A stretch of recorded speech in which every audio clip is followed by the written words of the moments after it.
Hey guys, Prepper Nurse 1 here. Um, I don't even know how to begin this video, to be honest with you.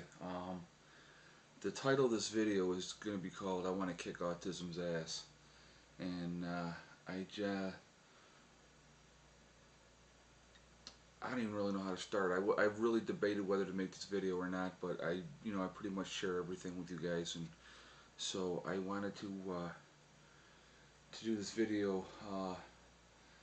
Yesterday was probably one of the most upsetting days that I've had as a parent with a son with autism. Um, Yesterday was the first day of school for my son, and he started 7th grade this year. And he's a year behind his sister because we had held him back because he wasn't mature enough to go to school. Because she actually started at 4 because of her birthday, their birthday, I should say. So he had been in the Hilton School District for from kindergarten on, even though we live in Greece, because Greece couldn't handle my son. They didn't know how to deal with him. So he was in a BOCES program in Hilton um, through 6th grade. So we started looking where he would go for 7th grade. And, they had said the couple of programs that they had weren't a good fit for him. So we went and we looked at Churchville High School, or middle school. And it's all in one. It's like 6th grade through, you know, um, I think it's 6th grade through 12 over there. So, we did the tour. We brought Eddie back and did the tour. And my ex-wife and I both said, I don't think this is a good fit for him. I just got a feeling that it wasn't going to be a good fit for him. So, they're like, oh, no, no, no, this is where he's going to go, blah, blah, blah, blah, blah. So, you know, with great trepidation, I said, okay, then we'll give it a shot. We'll see how it goes. So I tried to use motivation to, I talked it up with him ahead of time, and you know, um, we talked about the school, and he was excited about going, and I had bought a laptop for him, and I said, you're not going to get the laptop until the first 2 weeks of school are done, and trying to give him a motivational thing for going. And before I go any further, let me explain something to you with autism. People that don't know, um, kids with autism, they're really, really routine oriented. Um, they can't handle a ton of stimulation. So big crowds, that type of thing, new experiences, it's upsetting for them. They don't deal with it well. So here's my son in a brand new school, brand new teachers, brand new bus. You know, everything is new, a lot of stimulation coming in, and what they're doing with the school is, integrating him into regular classes for his electives like Spanish and music and the cafeteria. He goes and eats with everybody else in the cafeteria. And so I guess basically most of his day, like 90% of his day, went great. He did really, really well. And so they went to Spanish, and he has a one-on-one aide on top of it, someone that basically like shadows him, goes around with him. We insisted on that because my son is also a runner. He will take off running, so that's been his biggest thing. Where if because he wants to just get away from it all. Okay. Um, so they take him to Spanish, and the Spanish teacher says to him, "You need to pick a Spanish name." And he wrote "Oh hell no" on the piece of paper as his Spanish name. And he proceeded to tell her that he's not a Mexican, that he's an American, and he's not going to have a Spanish name. Well, what people don't understand is it's like with these kids, it's different. I mean, they're not like everybody else, and I'm not making excuses. So, the one-on-one aide sees that Eddie's getting upset, so she goes to walk him out of the room, And they get to the door from, well, this is what I'm told. I don't know if this is exactly how it went down or not. But apparently he turned around and he attacked the Spanish teacher. And he had her in a headlock. So they called security. They restrained my son. I got this phone call at, I think it was 1:30, quarter to 2 in the afternoon. And they were like, you're going to, well, the initial thing that I got was that he had put the aide in a one-on-one, or his one-on-one aide in a headlock. And then he kicked her or whatever. So they told me that we're not going to put him on a bus because he was too upset, and so that I needed to come to the school to get him. So I said, well, listen, I don't get out of work until 3 o'clock, and I can come after 3 o'clock and come and get my son. So they were like, okay, that's fine. So, and here's the other thing. My son, ever since he was little, he never liked little kids, okay? And it goes back to my sister-in-law's daughter, who was a screamer and a whiner and a crybaby if her mother left the room, and it irritated him, so he ended up not liking little kids because of that. Um, so I get to the school, and my son. Let me go back. I mean, you guys have seen my son in the videos, and he's growing like a weed, and he's gonna be a really big kid. I mean, I think he's gonna end up being a lot bigger than me. I think he'll end up 6'2", 6'3". He already wears the same shoe size as me already. He's wearing a size 10, and he's 12 years old. Okay, he's probably 110 pounds already, and he just is growing, growing, growing. Um, so the Spanish teacher was a smallish woman, from what I'm told as well. So I get to the school, and there's two sheriff's cars parked in the turnaround. And I'm like, oh, well, something's going on. Yeah, yeah, they were there because of my son. So I walk in, and they were all very nice. I mean, let me first say, that they handled the situation very professionally, and so I walk in, and they're like, we just got to make a report because the teacher was attacked, and I understand that, and I'm not making excuses for my kid. He should have never done it. He's never done that before. He's never put a teacher in a headlock. In frustration, has he kicked teachers before? Yes. Um, so I had to do this report, give them information, and they're sort of like, he's not going to be arrested. He's going to be, released in your custody. And so then I sit down with the administrators and stuff like that, and they're like, um, we're going to have to suspend your son from school for 5 days because of this incident. And I'm like, you don't understand. You're not punishing my son by sending him home for 5 days. You're rewarding him because, I have today off. Today's Friday, so he'll be with me today. But then next week, when he's suspended for the remaining 4 days next week, he'll be with mom. I said, that's not a punishment to him, that's a reward. So all you're teaching him is that if he acts badly and has bad behavior, he's going to get a reward because he's going to get to hang out with mom because that's what he wants to do. So, the administrator, the one guy says, well, I've worked with special needs kids, for 7 years, and, so I have a background in this and blah, blah, blah. So I looked at the man and I said, listen, I said, do you have a son with autism? And he said, no.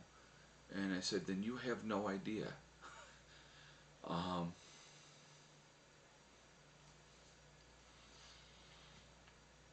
I said, you have no idea the frustration in what we go through, the parents of children with autism.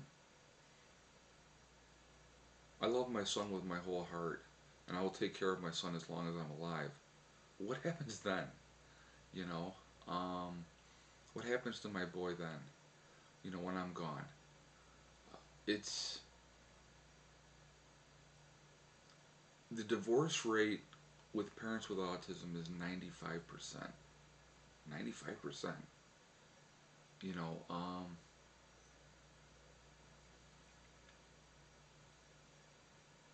I can't begin to tell you how upset I was today with the whole situation. I was upset with my son. I was upset that we put him in a situation where most likely he was going to fail. and I knew it ahead of time. Um, so I don't even know if he's going to be going back to that school or not. They're basically going to have their meetings and decide if he's going to need to be in a more restrictive area. But God, I hate autism. It just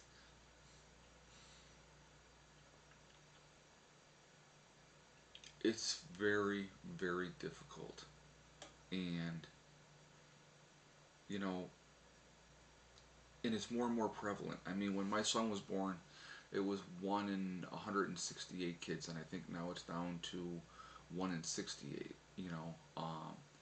My personal opinion, my son was completely normal until 2 years old, and then he went and got his 2-year-old shots, and then he just changed. And of course, they said, well, it's not the shots. Well, of course, the pharmaceutical companies would say it's not the shots because you'd think the lawsuits with the kind of money they would lose. And of course, they're getting paid big money because they're providing the shots. Uh, I honestly think it's something in that. That's my personal opinion because my son was fine until he was 2. And when he got his 2-year-old shots, and my daughter got him at the same time, you know, everybody has to have their shots. I mean, I go back to a time when I still have on the back of my arm here the circle from the shots that we got when we were kids because they gave you the gun and it left a scar forever on your arm. I mean, I was born in 1965, and I think they changed it in 1967. I think it was, and or 68. I don't know. One of those years they changed it, and they didn't do the gun anymore. They came up with a different way of doing it. Now, we have all these kids with autism, and the spectrum is so broad, and they don't know, and it's just like and these administrators, they don't know how to deal with it. You know what I mean? It's just every kid is different. Every kid on autism, there is no stamp of, like, if you have a child that is profoundly mentally retarded, they're going to act a certain way. If you have a child that has Down syndromes, they're going to act a certain way. With autism, they can go from being this freaking brilliant, brilliant person to somebody that wears a helmet and bangs their head against the wall. I mean, the spectrum is that broad with autism. So there's no concrete way of, okay, this is how you handle autistic kids, because they're all different. The one thing that they do have in common is they are not good socially. They don't know how to handle those situations. And my son doesn't get it. And this is the thing that these people don't understand. It's not like he intentionally said, hey, you know what, I'm going to attack this teacher. It was a reaction, probably to too much stimulation during the day, and it boiled up, and it was just ended up being the straw that broke the camel's back. And like I said, I'm not making excuses for my son, and I'm not trying to say that my son is an angel and he's not at fault, because he is at fault. And I told him afterwards, I said, my whole life, I said, I've hated bullies. I hate bullies. I hate people that pick on people that are smaller and weaker. I've always hated that. I've always been the guy that fought for those smaller people. I couldn't even tell you how many fights I got into as I got older for somebody that was picking on somebody smaller. And you say, oh, you want to fight? Well, try me, because you know what? I'm not small. And my son's a bully. And it drives me crazy because I can't stand that. I don't want him to be a bully. I don't want him to try to intimidate people and hurt people. But the thing is, the worst part is he doesn't get it. It's like a normal kid. You could say, hey, listen, you act like this and I'm kicking your butt. It doesn't work with him. So it's just it's maddening, I'm like, I don't know what the hell to do, to be honest with you. Half the time it's very, very, very frustrating. And anybody out there that has a child with autism, I know I called my friend Reese earlier this evening, and he has a child with autism, and I called him because I knew he'd understand, you know, um, because he gets it. I mean, unless you have a child that has it, you don't understand. You have no clue. You know, um, it's just like somebody that has a child with spina bifida. I can't relate to them. I don't understand because I don't have a child with spina bifida. So even like with a parent of a retarded child. But these kids are different. They act different. It's, man, I don't even know how to go on. I'm venting, and I like I said, this is totally off topic from my normal stuff that I talk to you guys about, but it's just, I was so frustrated today and I was so stressed. And it's like, I basically, it makes me want to just jump on my motorcycle and just go and just get the hell out of here. But you know what? I won't do that because it's like, I'm a responsible person. I always am. I take care of stuff, and I will deal with this and I will take care of it because it's my son. I will never run out of my children, never. But it's like that thought crosses your mind. Um, so listen, this is just a venting video. It's a frustration video, and I'll be honest with you. If like I said, I would like to kick the shit right out of autism. I just, and I don't normally swear on my videos, and I apologize, but it's frustrating, guys. I tell you, it's maddening because I'm trying to do everything I possibly can for my boy. I really am, and I don't know what to do half the time. I don't know what to do. So thanks for listening. Thanks for listening to my vent. Uh, I'm sorry. It's not my normal stuff, and I apologize, but I just really needed to get this off my chest. And talking to the camera, talking to you guys is one way for me to do that. And and thank you, Reese, for being there and talking to me because he gets it, and I appreciate that. Him and his wife Jen, they're dealing with this on an everyday basis too. I mean, like this administrator that I was talking to, yeah, he deals with it for 8 hours a day. I deal with it for 24. You know, I sit at work waiting for a phone call because I know it's coming. I knew I was getting a phone call today. I knew I was. It was just a matter of when. And I left a message in the communication log for the teacher to call me this morning. Please call me this morning. So I can, go over some stuff with you people. Oh, what, do you think they did that? No. I get the phone call after the fact, after he's already done something. I know my kid. And I've been his dad his whole life. I mean, I've been there. It's almost 13 years of this now already, and so I think I know better than they do. So all right, guys, listen. Thanks for listening, and I appreciate it. And we'll work through this, but it's maddening. So thank you again. Prepper Nurse 1 out for now.